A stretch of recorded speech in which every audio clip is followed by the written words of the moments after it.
By the mid-1980s, New York City was a paradox.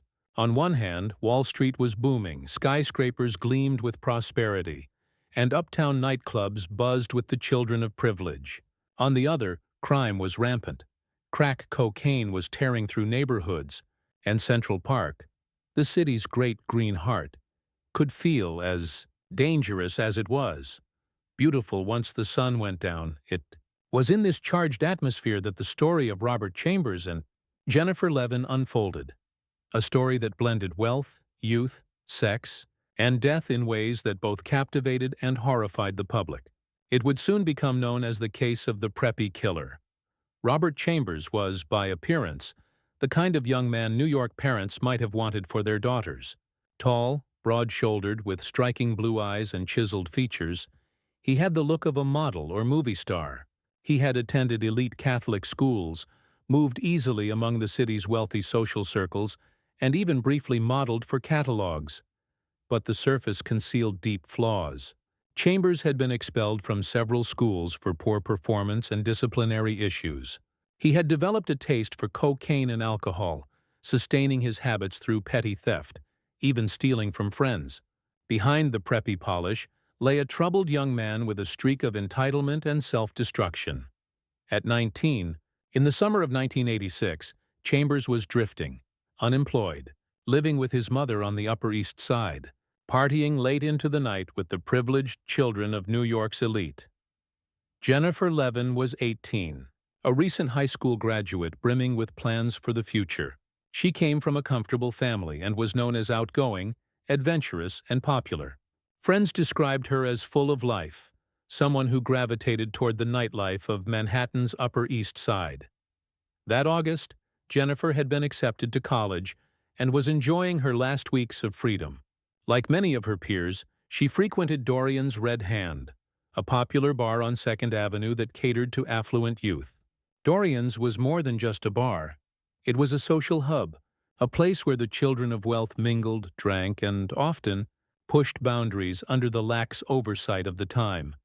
It was there, on the night of August 25, 1986, that Jennifer Levin and Robert Chambers crossed paths.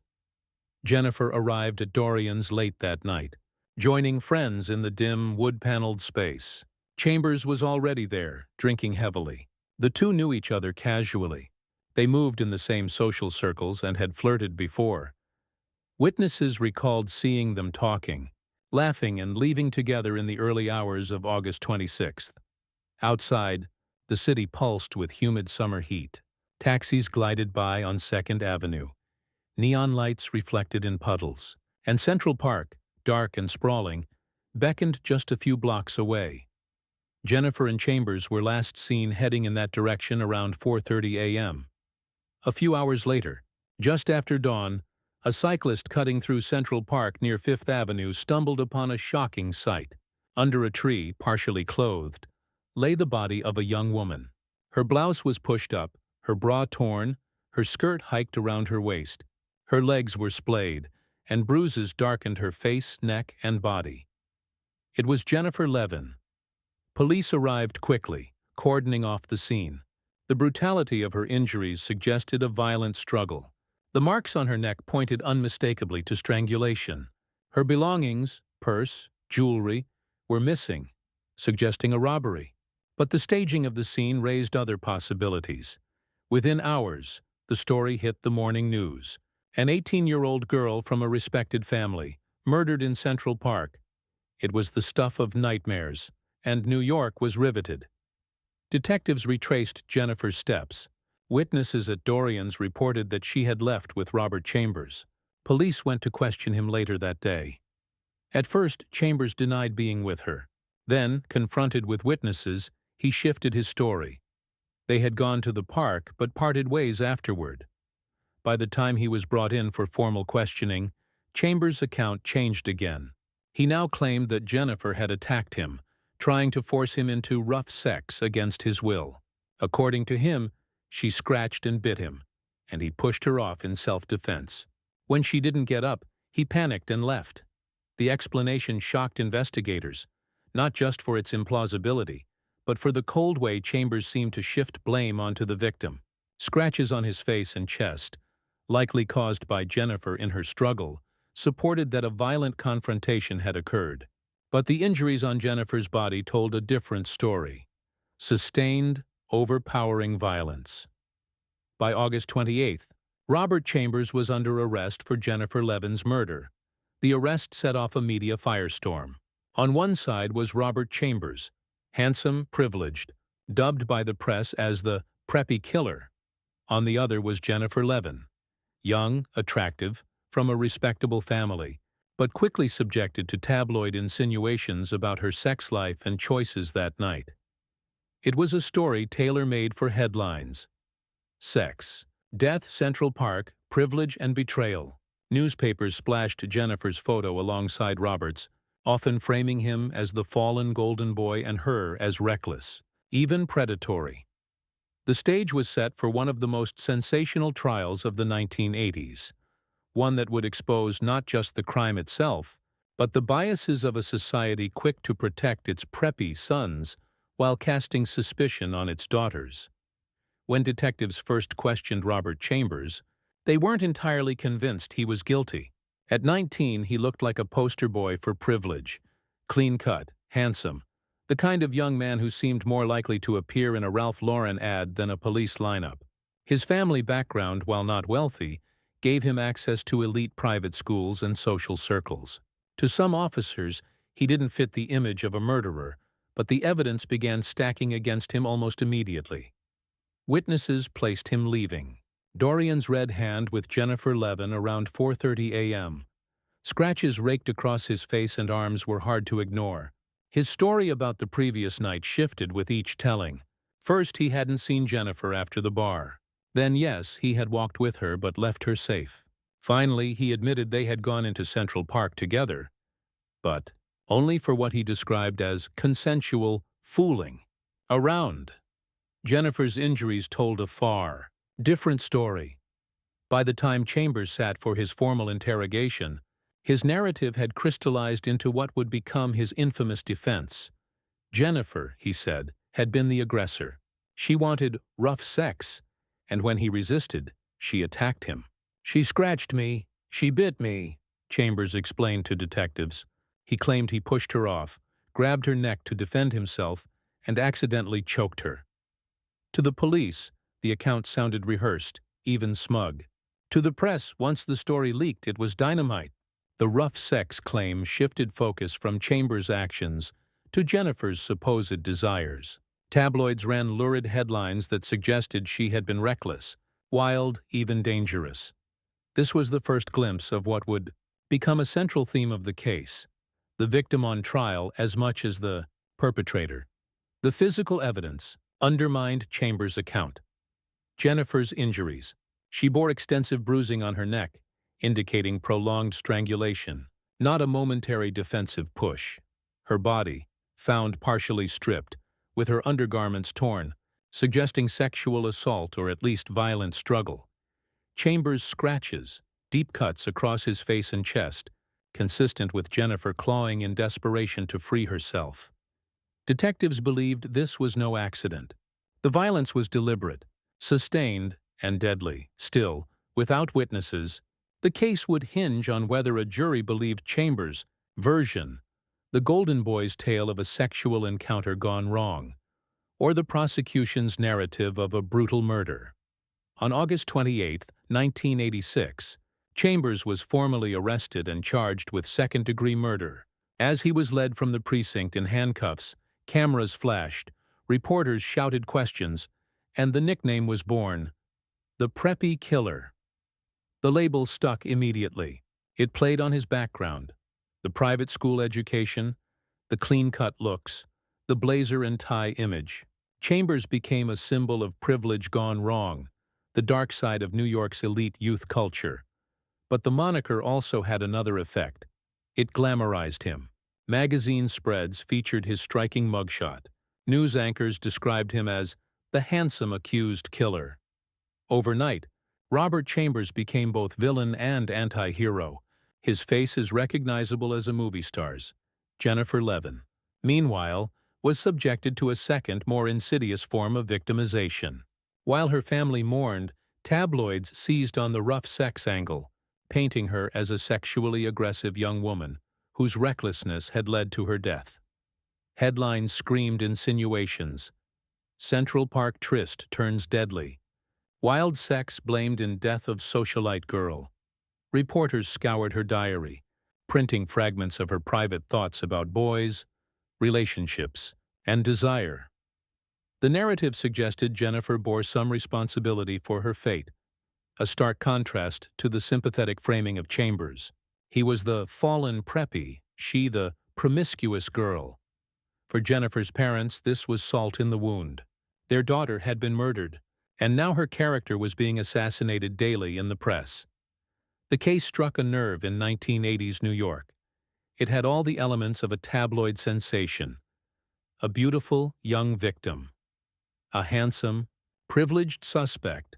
Sex, violence, and drugs. Central Park, the city's iconic but often feared landscape. Talk shows dissected the case. Magazine features speculated about youth culture, privilege, and morality. Parents whispered anxiously about what their own children were doing after hours. The case became a Rorschach test for society. Was it a story about predatory young women pushing boundaries, or about spoiled young men shielded by wealth and looks? As reporters dug deeper, the Preppy Killer image began to crack. Chambers' privileged exterior masked a troubled past. He had been expelled from several elite schools for fighting and poor performance. He had a history of stealing from friends and acquaintances. He struggled with cocaine addiction, often pawning stolen goods to feed his habit. The Golden Boy narrative gave way to one of entitlement and waste. Robert Chambers, it turned out, was less the preppy prince than a deeply troubled young man spiraling downward long before Jennifer's death. Still, the defense clung to the polished image, knowing jurors might be swayed by appearances. For Jennifer's family, the arrest was both a relief and a torment. They had answers, but no justice yet. Watching the media elevate Chambers into a reluctant celebrity while dragging Jennifer's name through the mud was unbearable. Her parents made public pleas for her memory to be respected, but the tabloids rarely relented. For Chambers' mother, Phyllis, the arrest was a nightmare. She defended her son fiercely, insisting he was incapable of such violence. She clung to his accidental narrative, even as the evidence mounted against him. Two families, both grieving in their own way. One for a daughter, the other for the life of a son now branded a killer. As fall turned into winter, the case moved toward trial. The tabloids kept the story alive with near-daily updates. Each court appearance was a spectacle. Chambers in tailored suits, his mother at his side, reporters jostling for photographs, prosecutors prepared to argue that Chambers had strangled Jennifer intentionally, perhaps in anger or frustration after a night of drinking and drugs. The defense prepared to argue the death was an accident during rough sex, seizing on cultural taboos to shift blame onto Jennifer. The stage was set for a legal battle that would expose not only the truth of that night in Central Park, but also the fault lines of gender, privilege, and media power in America. By the time Robert Chambers went to trial in 1988, nearly 2 years after Jennifer Levin's death, the case had already become one of the most infamous in New York history. The tabloids had christened him the Preppy Killer, and the name stuck, conjuring images of privilege corrupted, of the dark side of youth and wealth. Courtrooms in Manhattan were no strangers to sensational trials, but this one carried an extra layer of fascination. It wasn't just about what happened on the night of August 26, 1986. It was about class, gender, and the stories society wanted to believe. From the start, Chambers' legal team leaned heavily on his version of events, that Jennifer's death had been an accident during rough sex. They painted her as sexually adventurous, suggesting she had initiated the encounter and that Chambers had merely responded clumsily. His attorneys argued that she had died unintentionally when a moment of passion turned violent. This rough sex defense was calculated. It sought to do two things: minimize Chambers' culpability, shifting the narrative from murder to misadventure; undermine Jennifer's reputation, making her desires and choices part of the case. In effect, the defense put Jennifer on trial. They pointed to her diary, cherry-picking passages about relationships and desires, using them to craft a portrait of a reckless young woman whose behavior had invited risk. It was a deeply controversial tactic, but one the defense knew might resonate with jurors swayed by Chambers' polished appearance and the cultural biases of the time. Prosecutors countered with stark evidence. Jennifer's injuries showed prolonged strangulation, not a fleeting accident. The bruising on her neck and the hemorrhaging in her eyes indicated she had been choked for minutes, not seconds. Her body's condition, partially undressed, undergarments torn, suggested violence, not consensual intimacy. Chambers' scratches were consistent with Jennifer desperately fighting for her life, clawing at his face and chest in her final moments. The prosecution argued that Chambers had killed Jennifer in anger, perhaps after she resisted him, and then staged the scene to look like a sexual encounter. His story of self-defense, they said, was a lie designed to mask deliberate violence. They also highlighted Chambers' history of drug use, theft, and school expulsions. Far from the fallen golden boy portrayed in the press, they depicted him as a manipulative young man whose charm masked a darker nature. Every day of the trial drew crowds.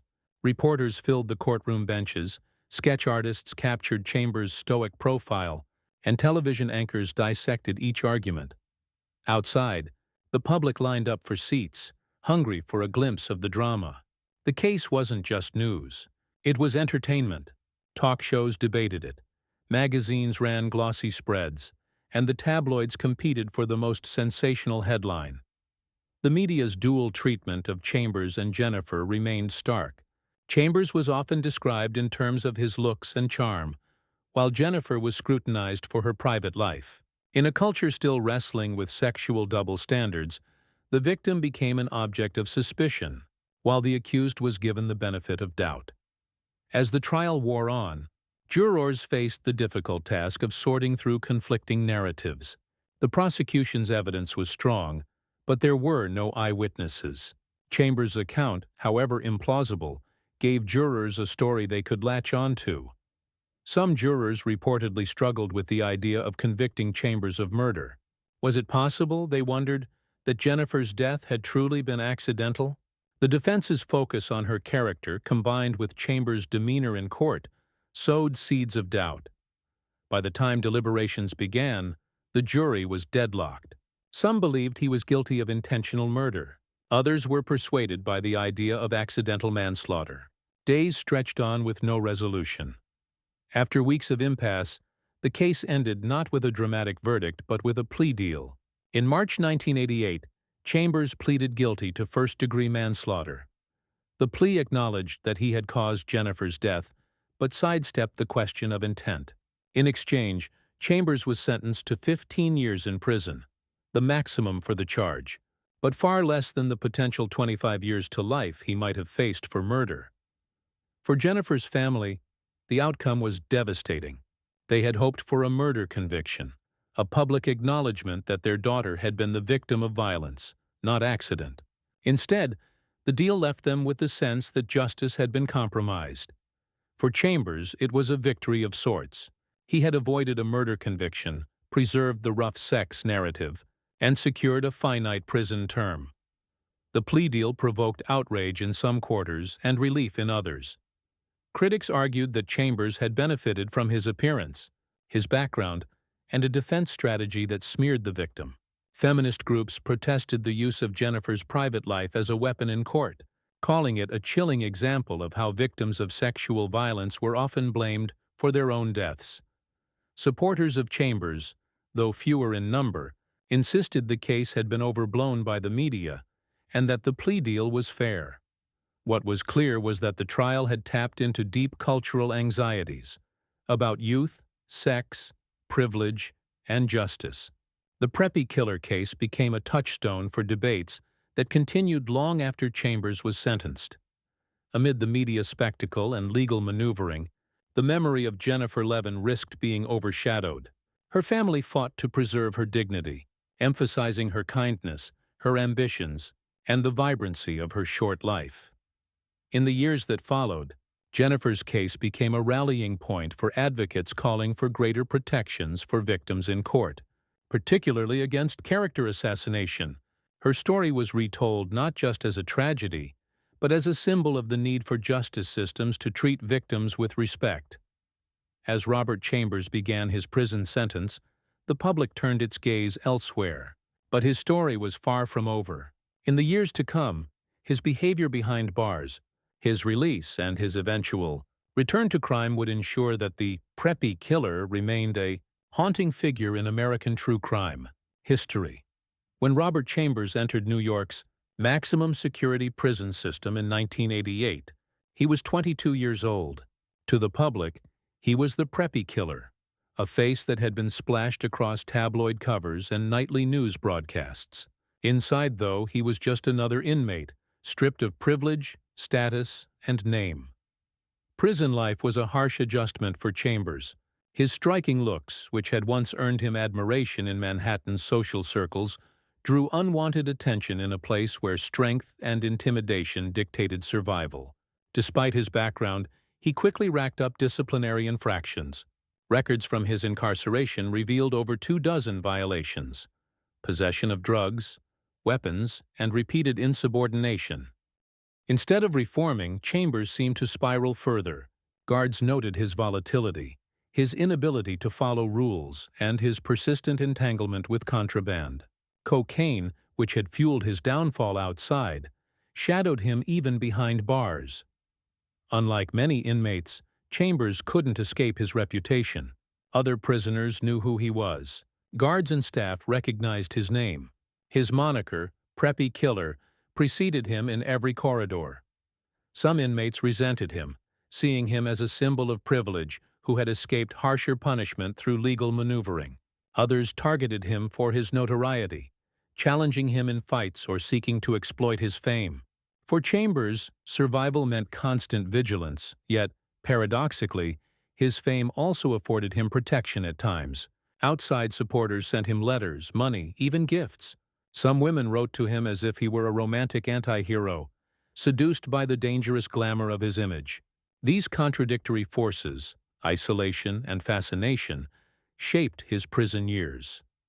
While Chambers served his sentence, the Levin family lived with a different kind of prison: grief. For Jennifer's parents, Ellen and Stephen Levin, each year without her was a reminder of the life stolen. They had opposed the plea deal that spared Chambers a murder conviction, and they never forgave the legal system for what they saw as a failure of justice. For them, Chambers' disciplinary issues in prison were further proof of his true character: reckless, violent, incapable of change. When reporters asked for comment, they often spoke of Jennifer's absence, not Chambers' punishment. To them, the sentence was secondary to the irreparable fact that their daughter's life had been cut short. As the years passed, the media occasionally revisited Chambers' case. Documentaries, retrospectives, and true crime specials rehashed the story of the Preppy Killer, each time reigniting debate about privilege, justice, and victim blaming. Chambers' face, frozen in his mugshot, remained iconic of 1980s New York excess and tragedy. Inside, he marked time uneasily. Unlike those serving life terms, Chambers knew he would eventually walk free. Yet freedom, when it finally came, would not erase his past. The city still remembered. After serving the full 15-year sentence, Robert Chambers walked out of prison on February 14, 2003. He was 36 years old. The release drew intense media coverage.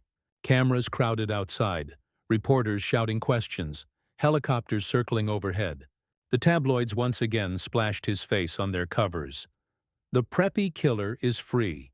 Chambers, wearing plain clothes and flanked by his mother, kept his head down. He said little publicly, offering no apology to the Levin family, no reflection on Jennifer's death. To some, his silence felt like arrogance. To others, it was simply the response of a man who knew that nothing he said could alter the past, or his reputation. The city he returned to was not the one he had left.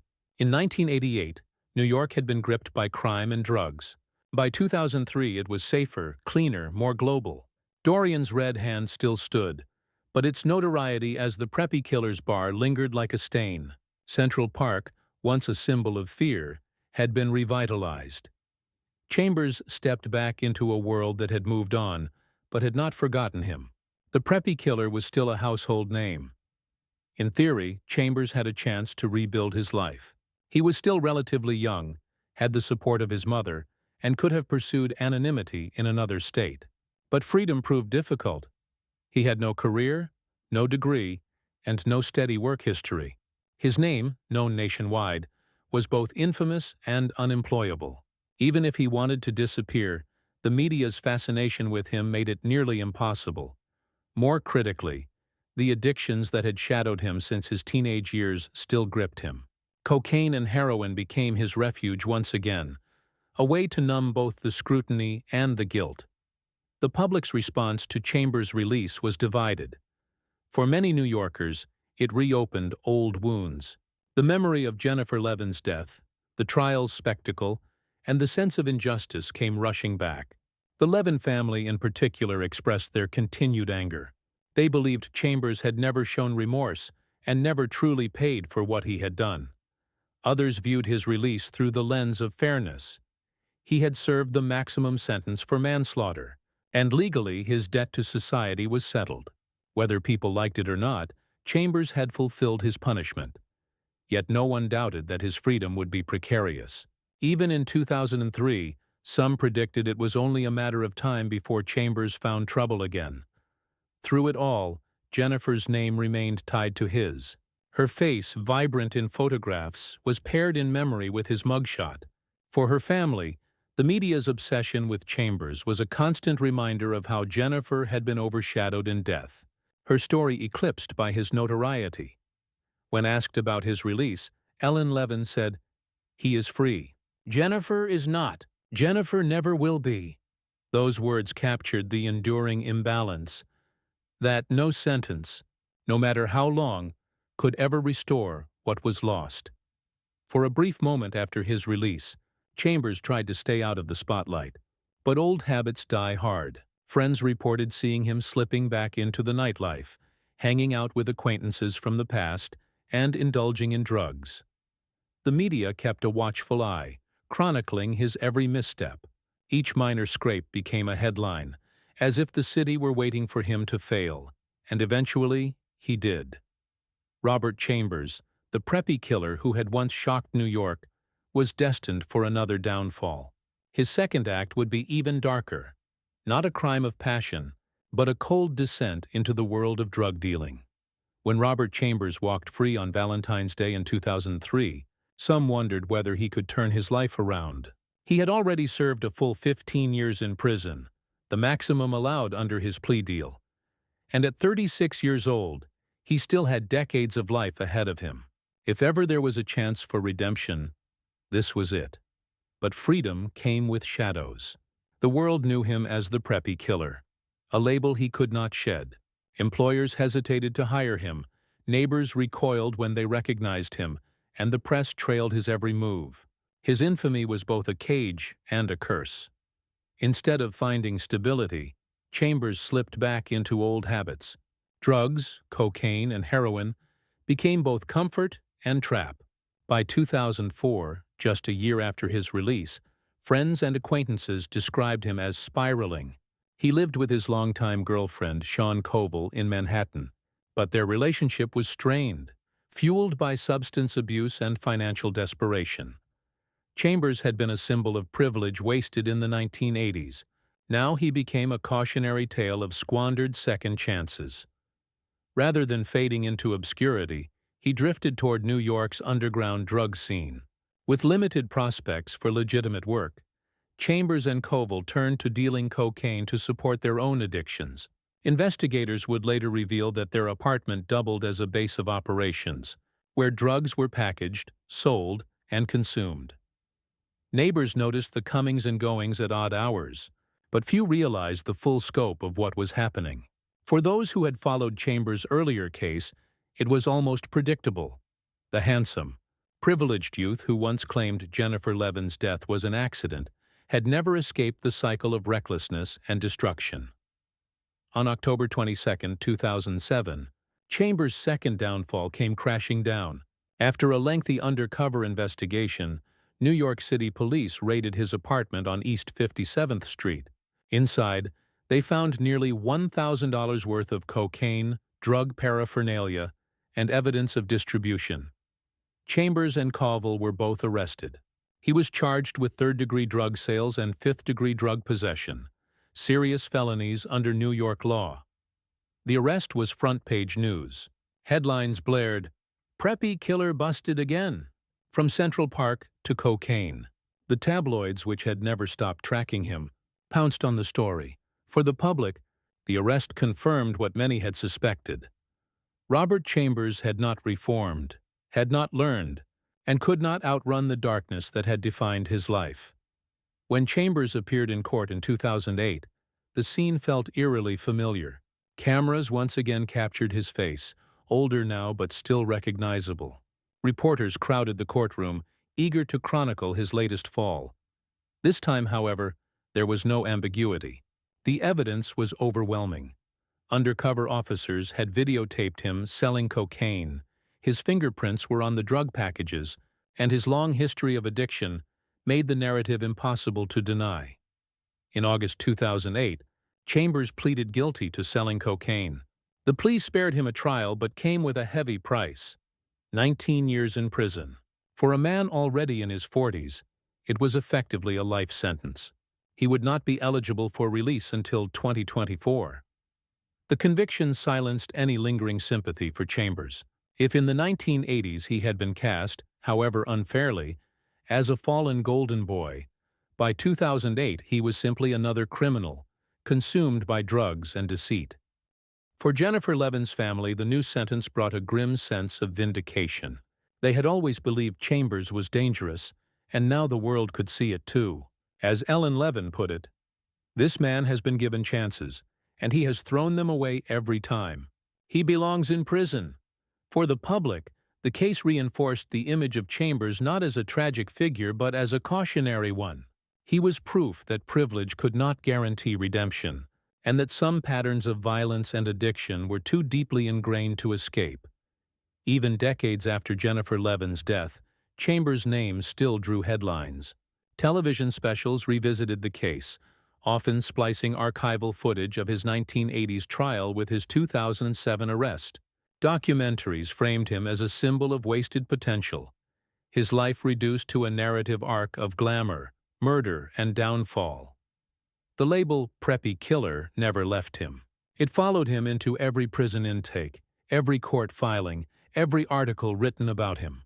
By the late 2000s, Chambers had become less a person and more a cultural reference point, shorthand for privilege corrupted and justice deferred. Life in prison the second time was harsher. Older now, with fewer supporters and no illusions of glamour, Chambers faced the reality of spending nearly 2 decades behind bars. His notoriety made him a target, but his age and weariness stripped away the defiance of his younger years. Reports from prison officials suggested he kept a lower profile this time, though his history of infractions during his first sentence loomed over him. There would be no early release, no leniency. For Chambers, the second incarceration was not just punishment, but erasure. He had once been a headline, a face, a story. Now he was a middle-aged man fading into obscurity behind concrete walls. Through it all, Jennifer Levin remained the heart of the story. Each time Chambers' name resurfaced, her photo appeared alongside his. Smiling, vibrant, forever 18, her family continued to speak for her, reminding the public that the case was not about Chambers' wasted life, but about Jennifer's stolen one. She never had the chance to grow up, to make mistakes, to live her life, her mother said years later. And he took that away. In that sense, every headline about Chambers' downfall was also a reminder of Jennifer, a young woman whose name might otherwise have been lost in time, but who became inseparable from one of New York's most infamous cases. By the time his second sentence was handed down, Robert Chambers' story had come full circle. The man once portrayed as a fallen prince of the Upper East Side was now just another inmate serving time for drugs. The myth of the Preppy Killer had collapsed into a grim reality. He was not a tragic figure undone by one mistake, but a repeat offender trapped by his own choices. If his first trial had symbolized the dangers of privilege and victim-blaming, his second conviction symbolized the inevitability of downfall when self-destruction goes unchecked. The boy who once walked out of Dorian's bar with Jennifer Levin on a summer night in 1986 had become, by 2008, a cautionary tale, a name synonymous with squandered privilege, violence, and the inability to change. The murder of Jennifer Levin in 1986 was more than just a crime story. It became a lens through which New Yorkers, and Americans more broadly, examined privilege, gender, and justice in the late 20th century. Long after Robert Chambers was locked away, the case lingered in memory as one of the defining true crime sagas of its time. In many ways, the Preppy Killer case could only have happened in New York during the 1980s. The city was a study in contrasts. Glittering wealth side by side with rampant crime, cocaine-fueled nightlife alongside moral panic about youth gone astray. Central Park itself was a symbol, a place of beauty by day, fear by night. When Jennifer Levin's body was found there, half-clothed, strangled, it confirmed the city's darkest anxieties. The fact that her accused killer was not a faceless predator from the shadows, but a handsome, privileged young man from the Upper East Side made the story irresistible and disturbing. No element of the case looms larger than the role of the media. For Chambers, the press created the Preppy Killer persona. He was not described as just Robert Chambers, a troubled young man with a criminal record and drug problems. He was cast as the fallen golden boy, a symbol of privilege gone wrong. His looks and background were emphasized again and again, sometimes overshadowing the brutality of the crime itself. For Jennifer Levin, the press was far less forgiving. Tabloids scoured her private life, publishing fragments of her diary, and insinuating that her sexual openness made her complicit in her own death. The rough sex defense provided a narrative hook for headlines, and Jennifer was portrayed less as a victim than as a participant in a dangerous game. The contrast was stark. A young man with privilege was framed as sympathetic, while a young woman was scrutinized and shamed. This imbalance sparked outrage among feminists and victim advocates, who saw Jennifer's treatment as emblematic of a justice system and a society that, too, often blamed women for male violence. The Chambers trial became one of the earliest high-profile cases to hinge on what would later be called the rough sex defense. The claim that a victim died accidentally during consensual but risky sexual activity. The defense was controversial not only for its plausibility but for its implications. It required jurors to scrutinize Jennifer's behavior rather than Chambers. It also played into cultural anxieties about female sexuality, suggesting that women who were adventurous or assertive could be held responsible for their own victimization. In the decades since, similar defenses have appeared in other cases, often sparking fierce debate. The Preppy Killer trial stands as an early example of how such strategies can both sway public perception and deepen gendered double standards in the courtroom. For Jennifer Levin's family, the case was not just about seeking justice for Jennifer, but about defending her dignity. They fought against the smear campaigns, reminding the public of who Jennifer truly was: a vibrant, ambitious young woman with her whole life ahead of her. After Chambers' manslaughter plea in 1988, the Levins felt cheated. They believed the system had failed, allowing a killer to escape a murder conviction by blaming the victim. In interviews and public statements, they expressed outrage not just at Chambers, but at the media and the courts. Over time, their advocacy contributed to broader discussions about victims' rights, particularly in how courts and the press treat women who are targets of violence. Jennifer's name became part of that larger struggle, a reminder of what happens when victims are silenced or shamed. Robert Chambers' later downfall, his 2007 cocaine arrest and 19-year sentence, cemented his legacy not as a misunderstood figure, but as a cautionary one. His second imprisonment confirmed what many had suspected. His problems ran deeper than a single night in Central Park. To some, Chambers symbolized wasted privilege, a young man who had every advantage and squandered it through arrogance, addiction, and violence.